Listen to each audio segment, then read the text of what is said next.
mu Rwanda aho babivuga bajya bahera no ku mateka yacu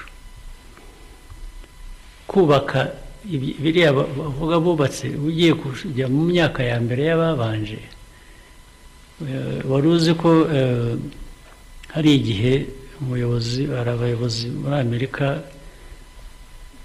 bashatse ko akomeza gutorwa guhindura manda ntibibe rimwe kabiri gatatu in fact bigitangira witwa George Washington we buriya bigeze gushaka kumugira ngo abe nk'umwami niwe wabyanze nyuma yaho bashatse kugira ngo